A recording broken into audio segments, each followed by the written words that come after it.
I've got some pretty shocking news about the tariffs Trump put on Canada and Mexico. It looks like he's stirring up a trade war.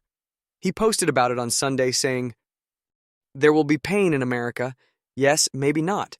But it will be worth the price that will have to be paid by Americans in the form of suffering." Before we dive deeper, don't forget to subscribe to our channel for more insights and updates. In his second post, Trump says these tariffs will stay in place until Canada joins the US as the 51st state. If you thought he was joking, think again. He's going after closest ally, Canada, with the goal of making them submit, just like Putin annexes territories or starts wars. I'll go through Trump's posts, and at the end of this video, I'll share an important message about what we can do. Here's what Trump posted. The tariff lobby headed by the globalist and always wrong. Wall Street Journal is working hard to justify countries like Canada, Mexico, China, and too many others to name continue the decade-long ripoff of America. He puts that in caps, both with regard to trade crime and poisonous drugs. He puts all of that in caps that are allowed to so freely flow into America. Those days are over. That's in caps. The USA has major deficits with Canada, Mexico, and China, and almost all countries, owes $36 trillion. And we're not going to be the, quote, stupid country any longer. Now this is in caps. Make your product in the USA, and there are no tariffs. Why should the United States lose trillions of dollars in subsidizing other countries? He puts that in caps. And why should these other countries pay a small fraction of the cost of what USA citizens pay for drugs and pharmaceuticals? As an example, ? Now he puts all of this in caps. This will be the golden age of America. ! Will there be some pain? Yes, maybe, and maybe not. But we will make America great again, and it will all be worth the price that must be paid. We are a country that is now being run with common sense, and the results will be spectacular. ! The current president of the United States is acting like an authoritarian, setting up a regime in the US. The Republicans and media folks won't stand up to him. That post is one of the most disturbing. Then he followed up on Sunday morning with another post that says, "We pay hundreds of billions of dollars to subsidize Canada, and subsidizes and caps. Why, there is no reason we don't need anything. We have unlimited energy, should make our own cars, and have more lumber than we can ever use without this massive subsidy. Canada ceases to exist as a viable country, harsh, but true. Therefore, Canada should become our cherished 51st state, much lower taxes and far better military protection for the people of Canada, and no tariffs! Trump's statement is full of falsehoods, and the language he uses is deeply troubling. Phrases like Canada ceases to exist as a viable country and it should become the 51st state, then no tariffs, are not just rhetoric. Trump is using the language of conquest and warfare, and these are not empty words. Canada has historically been the closest ally, a peace-loving nation. But now that Trump is in office, he's pushing this dangerous narrative, and it's embarrassing. There's nothing funny about it. Trump ally Elon Musk warns of a necessary economic collapse if Trump is elected. Musk says everyday Americans must embrace the pain if Trump gets back into the Oval Office. This was just one of many warnings given to the American public. Elon Musk even posted a report predicting a severe economic reaction if Trump went through with mass deportations and drastic government cuts.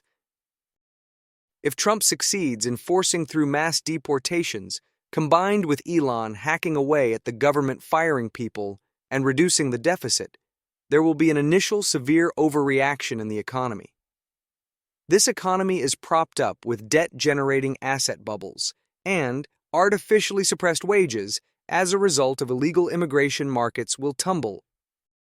The argument they are making is that, after inflicting pain and hardship, people will eventually appreciate it. Elon Musk's response? Sounds about right. There are also several instances of Musk explicitly stating that economic hardship is necessary. Let's listen to one now. We have to reduce spending to live within our means.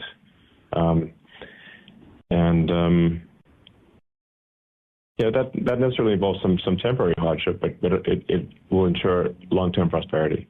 But by the way, one of the articles from October 2024 says, meanwhile, under the Biden-Harris administration, the U.S. economy has seen record growth this month. The economists called the U.S. economy the envy of the world amid historic growth, low unemployment, and the lowest inflation of any nation in the G7. The major stock market indices continue to hit record highs on a nearly daily basis. Yet Trump and Musk want to replace this prosperity with pain. It's not just them, by the way. There are other oligarchs who want to impose this suffering. Traitorous corporate executives, Republican politicians fleeing America, and now, as we know, Donald Trump's oligarchic allies are actively betting that the economy will collapse. A recent Goldman Sachs analysis of stock shorting shows that these oligarchs are deliberately shorting the market with the intention of crashing it, destroying people's livelihoods, and then buying low. That's their whole strategy, absolutely horrible. Charlie Angus, a member of Parliament in Canada, says the following. Message to the Grifter King from Canada. And it's a quote from Winston Churchill. We will have no parley with you, or the grisly gang who work. Your wicked will you do your worst, and we will do our best. We do not expect to hit without being hit back, and we intend, with every week that passes, to hit harder. Charlie Angus also said, Canada is ready.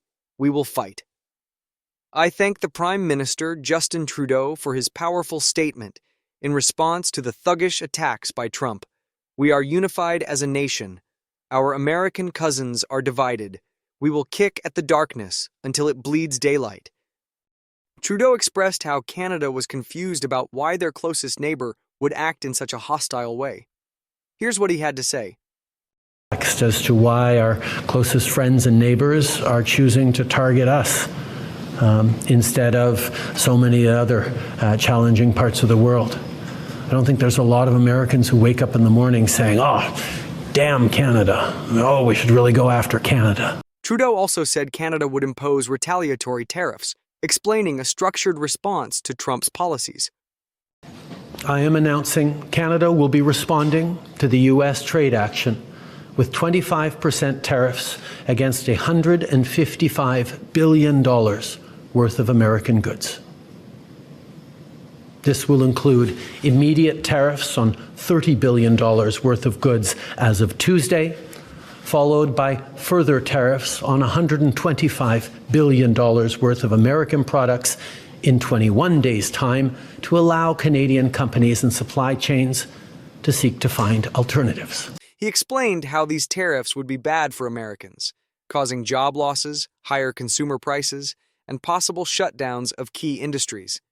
He reminded everyone of the long-standing alliance between the U.S. and Canada, saying it doesn't have to be this way. Beyond that, it will have real consequences for you, the American people. As I have consistently said, tariffs against Canada will put your jobs at risk, potentially shutting down American auto assembly plants and other manufacturing facilities.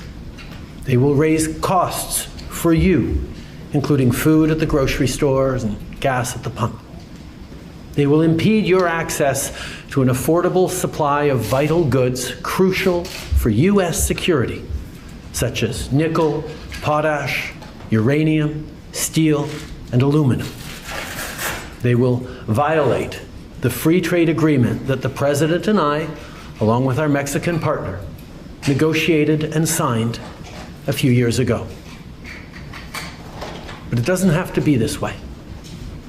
As President John F. Kennedy said many years ago, geography has made us neighbors, history has made us friends, economics has made us partners, and necessity has made us allies. So what exactly is Trump's economic strategy? Threaten 25% tariffs on America's closest allies, impose them without any negotiation. I want to say that we shouldn't normalize this. Trump's statements are not just Trump being Trump. This isn't a joke. People around the world are taking these statements seriously, from Canada to Mexico to Europe. This kind of rhetoric can lead to military conflict. Trump promised peace in Ukraine within 24 hours, but his actions are pushing the world closer to World War III and turning closest allies away. Thanks for watching. Hit the subscribe button and don't forget to like, share, and drop a comment below. We are just getting started, so stay tuned.